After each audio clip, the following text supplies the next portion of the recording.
મિત્રો, હું બધા જ ચેરમેન સેક્રેટરીને પત્ર તો લખવાનો છું, પણ આજે આટલા બધા લોકો ઉપસ્થિત છે.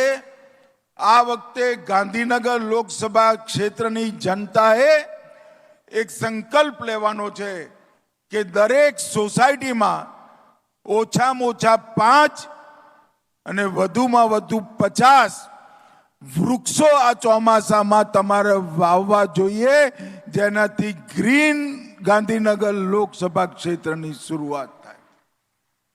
મિત્રો, આ નાનકડી વાત આપણી આવનારી પેઢી માટે ખૂબ જરૂરી છે. ચોખ્ખી હવા, સહન થાય એટલી ગરમી અને સાથે પક્ષીઓના કલરવથી બધા જ પ્રકારના ટેન્શનો દૂર થાય એવું વાતાવરણ બનાવવું હોય તો વૃક્ષારોપણ સિવાય કોઈ ચારો નથી.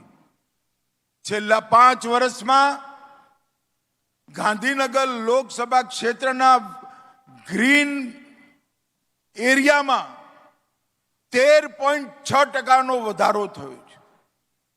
પરંતુ એનાથી સંતોષ નથી માનવાનો. દરેકે દરેક સોસાયટીમાં ભારતીય જનતા પાર્ટીના કાર્યકર્તાઓ ખભે ભગવો ખેસ નાખી ખાડા કરાઈ 5 થી 50 વૃક્ષો જેવી જગ્યા રોપી ત્યાંના જુવાનિયાઓની પાણી પીવડાવવાની વ્યવસ્થા કરવાનું કામ આપણા ભારતીય જનતા પાર્ટીના કાર્યકર્તાઓનું છે. મિત્રો, અને તમે એવું ના માનતા કે ભાઈ બોલી દીધું બસ થઈ ગયું, અમે સાંભળી લીધું બસ થઈ ગયું.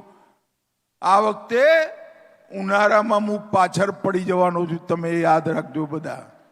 એટલે અત્યારથી સૌ કાર્યકર્તાઓ કમર કસે, પોતાના વોર્ડમાં દરેક સોસાયટીમાં 5 વૃક્ષ વવાય એવી જગ્યા શોધે. 5 થી 50 વૃક્ષ માટે અત્યારથી મ્યુનિસિપલ કોર્પોરેશનમાં રજીસ્ટ્રેશન કરાવે. જુવાનિયાઓની એક ટીમ સોસાયટી ને ફ્લેટમાં તૈયાર થાય, જે 5 વૃક્ષોનું જતન એમનાથી ઊંચા વૃક્ષ ના થાય ત્યાં સુધી કરે.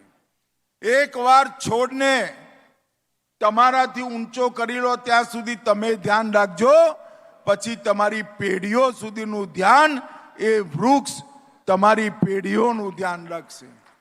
મિત્રો, આ ગ્રીન ગાંધીનગરનું સંકલ્પ આપણે સૌએ પૂરો કરવાનો છે. હું તમારી સાથે ખભે ખભો મિલાઈ ગાંધીનગર લોકસભાના દરેક કાર્યકર્તા કરતાં વધારે મહેનત કરવાનો છું. પરંતુ આ વખતે કોઈ સોસાયટી, કોઈ ફ્લેટ, કોઈ કોલોની ના રહી જાય જ્યાં આગળ 5 થી ઓછા વૃક્ષો આપણે વાયા ના હોય.